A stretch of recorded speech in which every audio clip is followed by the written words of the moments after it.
I mean, it's a big deal. You know, I've been a part of playing in them, coaching in them previously, and now fortunate enough to coach in them again. But you know, the closeness of the two schools, the last game of the season for a lot of guys.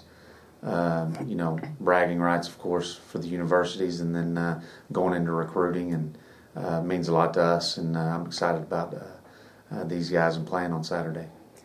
But it was East Central has always, when I've been around, has, in my mind, they felt like they thought they were better than us.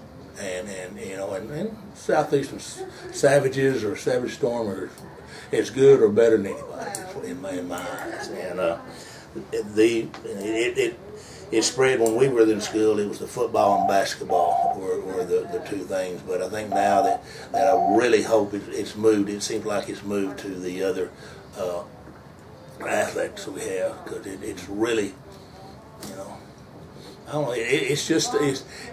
It gives you a reason to play above your ability.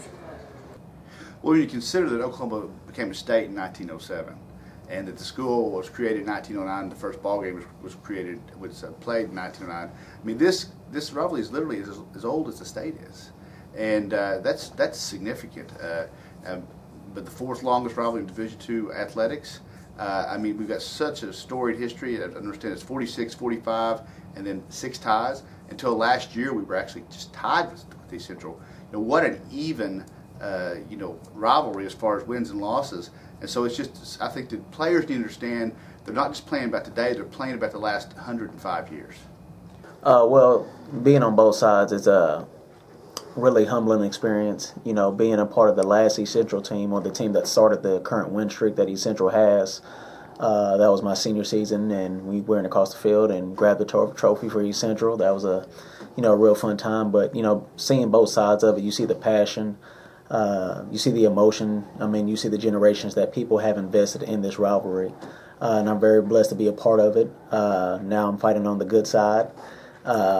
But, you know, I have tons of respect for East Central. I love East Central, and I love Southeastern as well. And, you know, really I think it's fun for the kids. You know, here at the end of the season, it gives them something to play hard for, to have bragging rights coming into next year.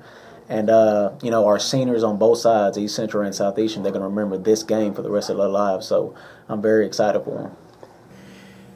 Use the word intense, and that doesn't matter whether it's football or tennis for women, or if we had checkers, it'd be the same thing. We want to beat them, and they want to beat us. And a whole lot of things have happened over the years.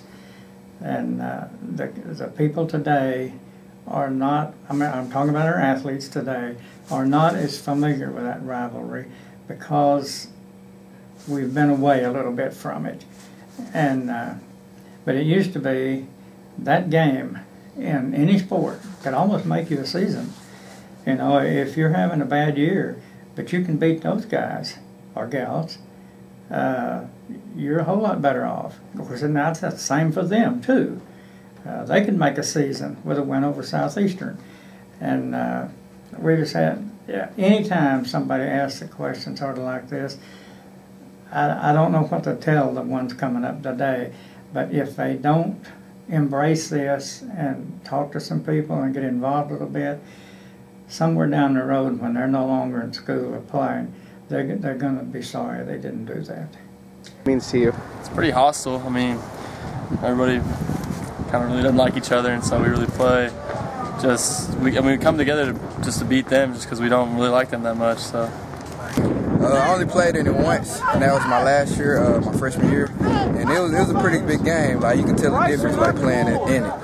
So yeah, it's pretty big out here, and we need to get that trophy back.